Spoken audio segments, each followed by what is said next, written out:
Hey, this is C&D Channel. I'm Chris. This is MMA for you. I'm going to be doing my predictions for World Series of Fighting 18, Moraes versus Hill, which happens on February 12th.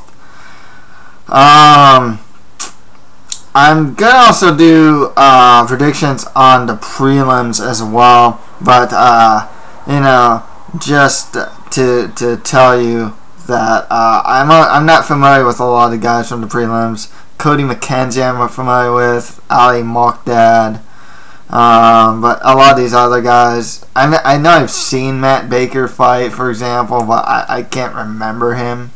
So a lot of those prelims, they're just gonna be kind of pick'ems for me. I did, however, I do watch the tried to watch at least like one or two fights from the main card fighters, so I was actually able to do that, except for Jose Rodriguez, who fights Mukai Maromo. I couldn't find any footage with him, but otherwise, let's get started. Okay, for the World Series of Fighting bantamweight title, Marlon Moraes fights Josh Hill. Josh Hill is undefeated. He's 10-0. with 3 wins by KO TKO and 1 win by sub. He's 28 years old. I would call, and he was in the Ultimate Fighter, and the way he fought there, I mean, he is pretty much like a wrestler grinder type of fighter. Decent striker. He got some good top control, and whatnot. But yeah, I would classify him as something of a grinder. Marlon Moraes, 13-4 record with 1 draw, 5 wins by KO TKO, 4 wins by sub. He also has 2 losses by KO TKO and 2 losses by sub. He's 26 years old on an 8-fight win streak. Trains out of Ricardo Almeida Jiu-Jitsu with the likes of Frankie Edgar and Edson Barboza. He is the current World Series of Fighting bantamweight champion. He's got some really strong Muay Thai, heavy-handed, really strong leg kicks. His wrestling's improving. Sometimes you actually see him going for offensive takedowns. And his takedown defense actually isn't too bad. And his Brazilian Jiu-Jitsu skills has actually improved as well. He got a choke in his last fight? I think he did, actually. With that said, I gotta go with Marlon Moraes to win this one. I think he can defend the takedowns of Josh Hill, punish the legs if he opts to do that. Sometimes I know some fighters won't go for like leg kicks against a wrestler, but it also slowed down the wrestlers as well. Otherwise, Moraes should have the better hands. Like I said, his takedown defense is solid. Look at who he's training with too, like Frankie Edgar and whatnot. So yeah, Marlon Moraes for the win. Next fight at that, Shane Campbell fights Derek Boyle. Derek Boyle has a 13-6 record, 8 wins by KO TKO, 1 win by sub. He also has 4 losses by submission. He's 30 years old on a 3-fight win streak. Trains at Canadian Martial Arts Center with the likes of Jordan Mean. From what I've seen from him, his stand-up's actually not too bad. A lot of what I saw from him, though, was actually him using offensive takedowns and ground and pound. I watched 2 fights of his, and I actually saw another fight though where he won with like a really cool knee, but that was after he took down his opponent and like pounded him out. Shane Campbell, 10-2 record, 4 wins by KO TKO, 2 wins by sub, 27 years old on a 2-fight win streak. Trains out of Toshida Mixed Martial Arts with the likes of UFC fighters Matt Dwyer and Sarah Morris. He's actually defeated Derek Boyle by unanimous decision back in March of 2012. From what I've seen from him, he has good Muay Thai, some particularly good knees, and his overall grappling looked improved. I think I saw some MFC fights, if I'm not mistaken. And I liked what I saw. I remember, though, that he did get taken down. There was one opponent he just got taken down. Was on the bottom quite a bit. But he was fighting off of his back. But,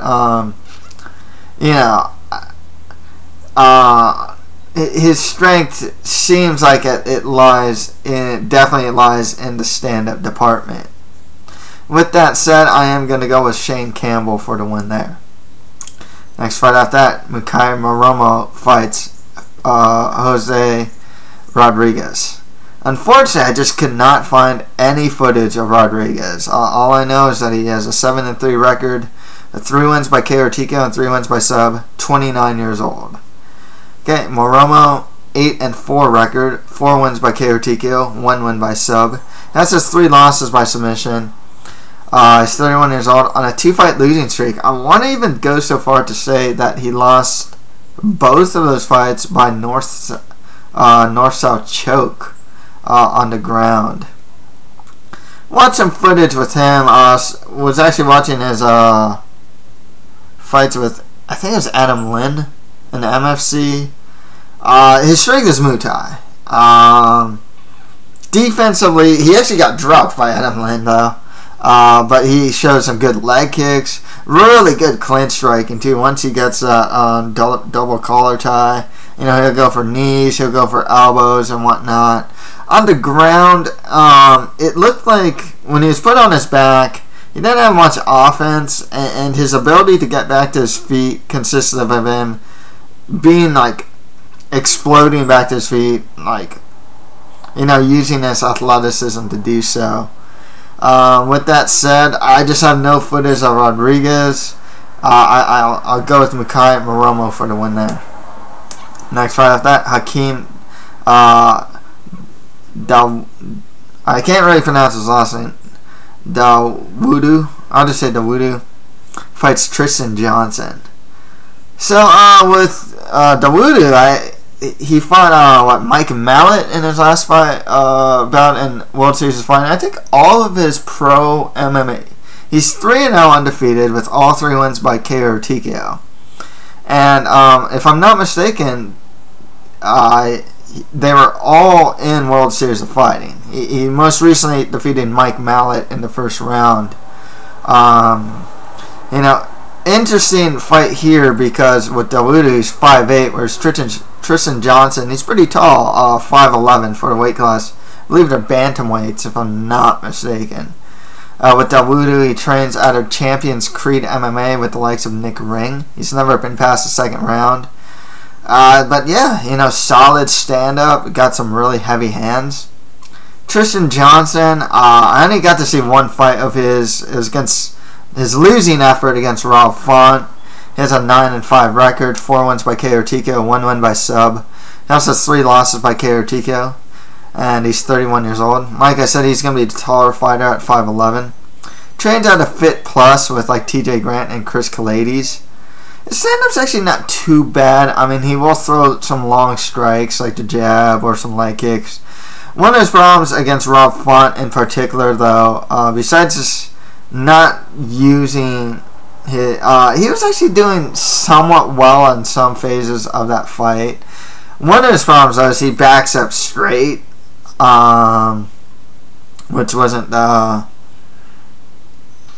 you know, not. I think that actually that really caused him to get knocked out. He did get taken down too. It seemed like there were definitely a lot of times when Font was able to get on the inside. So with that said, I'm gonna go with Dawodu to win this one. Something of a homegrown prospect in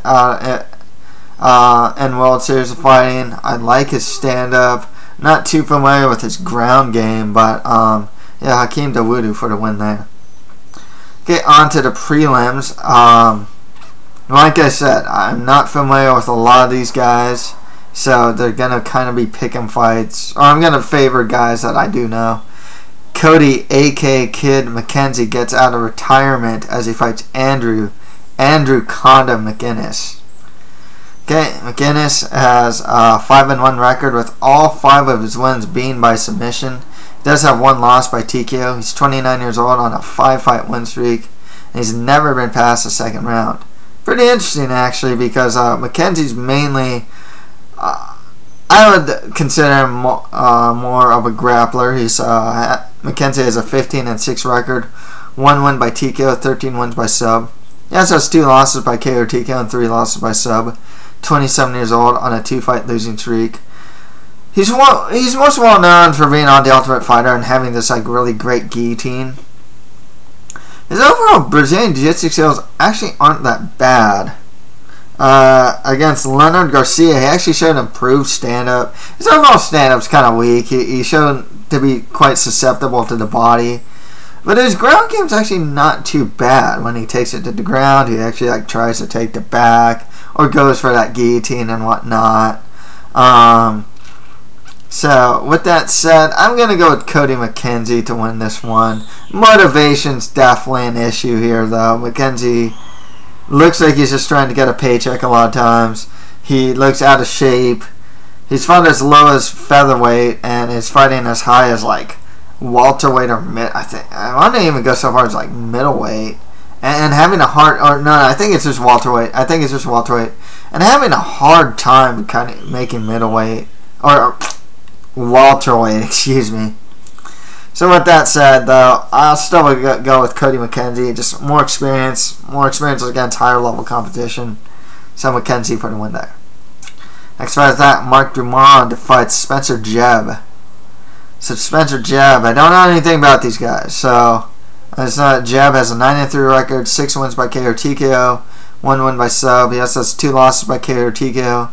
He's 25 years old on a 7-fight win streak. Drummond, 6-2 record, 1 win by TKO, 3 wins by sub.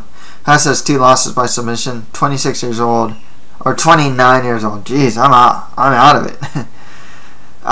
He's pretty tall too, 6'3", and he's actually defeated Spencer Jebb by TKO back in March 2012. I'll just go with Mark Drummond for the win there. Next fight after that, I don't know anything about these guys. Total pick'em fight for me. Dan Lariviere, I don't even know how to pronounce his last name, fights Garret Nybakken.